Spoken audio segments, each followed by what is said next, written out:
are 5 major elements of derby fitness: strength, agility, power, core strength, and endurance. There's a 6th element that you also need: flexibility. And while it's not to be underestimated, it's outside of the scope of this test. The test is designed to be done at the beginning and the end of most roller derby athletics training programs, or on your own about 3 to 4 times a year. Before we get started, here's a few tips to help you get the most out of the test. Attempt the test on a day when you feel relatively fresh, so not the day after a bout or a really hard training session. Do all of the exercises in order and do the same order each time you do the test so that you can compare apples to apples each time. Use optimal form at all times. Watch the video, check your form in a mirror or ask a friend for help, and make sure you're getting it right. And finally, remember that the only person in this test that you're competing against is yourself. So don't worry about it if your scores aren't where you hope they would be. That's why you're here, to improve. So try your best, and just remember, Booty loves you even if you can't do full push-ups. With that, let's get cracking. The cadence push-up test is first. You'll need a metronome or a digital metronome set to 40 beats per minute. You'll do 1 push-up for every 2 beats of the metronome. That's 3 seconds each. It's the top beat that matters. The bottom beat is just a guideline. Keep going for as many reps as you can while keeping in time and maintaining good form. Stop after you miss 3 cadences in a row. Your score should exclude these last 3 reps. Some points about form. In the down position, your elbows should be making about a 45-degree angle with your body. Your wrists should be about shoulder width apart. Bend all the way to 90 degrees at the bottom of the push-up. Get someone to watch and keep you honest. If you can't yet perform full push-ups, no problem. You can test yourself doing knee push-ups like this. The agility test is up next. Here you'll just need to tape out a cross on the floor, about 3 feet by 3 feet, as shown here. You'll also need a stopwatch or a countdown timer. Begin outside the back left corner of the cross. Start the timer and jump into the back left quadrant, then into each quadrant in a clockwise order without touching the line. Your goal is to hit as many quadrants as possible in 10 seconds. It's best to have a friend help you time and count. Here's the test at full speed.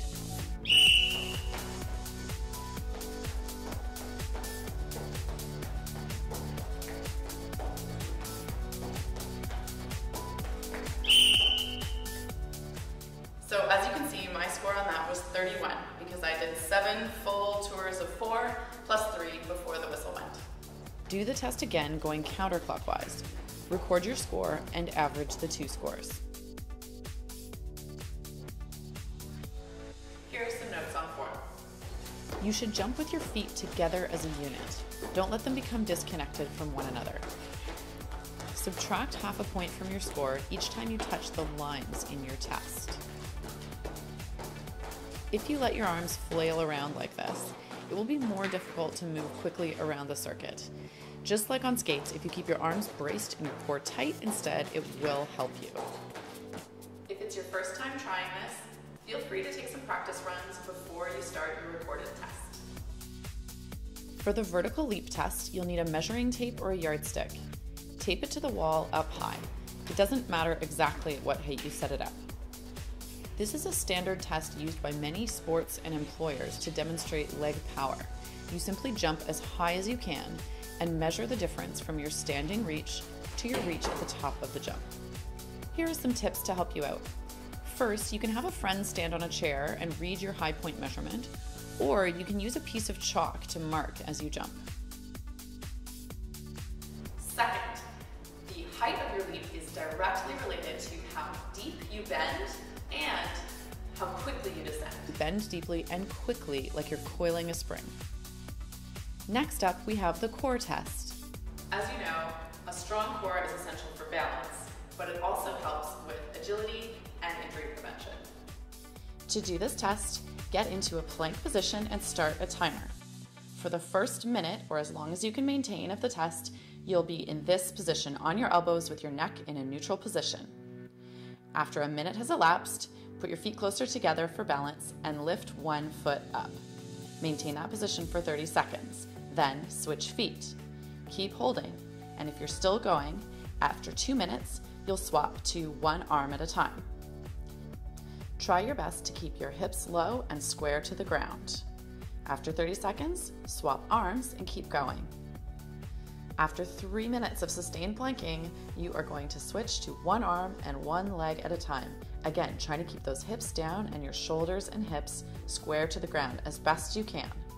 Another 30 seconds on the other side, and after 4 minutes, if you're still hanging in, you're doing awesome. Get right back to the starting position and start the whole sequence over again, and keep going through as much of it as you can. Here are some notes on form. While you do this test, watch out for piking your hips up or letting them sag down. Also, avoid turning your head down, looking at your feet. This puts your neck out of alignment. Instead, try to keep a straight line from your crown of your head to your heels. When you're balancing, avoid hitching up onto one hip. Try your best to keep your hips parallel to the floor. Your test is over when you lose your balance or you can no longer maintain good form in a plank. Stretch it out and give yourself a little break before the next test. Finally, we are on to the endurance test. We are going to run this as a time challenge. So, how quickly can you complete all of the reps while maintaining good form? Here's the test. We're going to do 3 rounds of skater strides, lunge jumps, high knees, and squat thrusts. Here's what it looks like. Start your stopwatch and begin. For this exercise, stay low the entire time, as though you're speed skating down a straightaway. You don't need to pop up in between, it's not a big jump. Here, both knees should form 90-degree angles in the down position. Keep your front knee aligned over your front foot, and keep your torso upright. Try not to lean forward. High knees are easy to cheat on, but don't do it. Knees up to at least your hip level each time. Go slower if you have to. The way to count all the reps in the test is by total number of reps. So 20 skater strides means 10 per side, not 20 per side. Same with lunge jumps and high knees. The rep number listed is a total. The operative word in squat thrusts is squat. So shoot for a 90-degree squat, both here and here.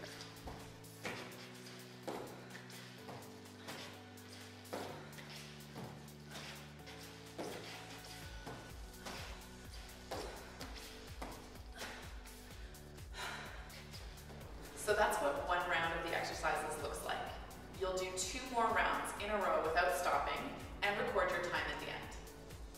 Now that you've watched all the exercises, you are ready to go. I want you to get pumped for this test. There is no reason to be nervous or apprehensive. You are going to rock this. If not today, then the next time you do the test. When you have finished the test, please go to the link below and enter your scores into the worldwide database of Derby Fitness. It's completely anonymous, but your scores will help others in the community understand how they measure up to skaters from around the world.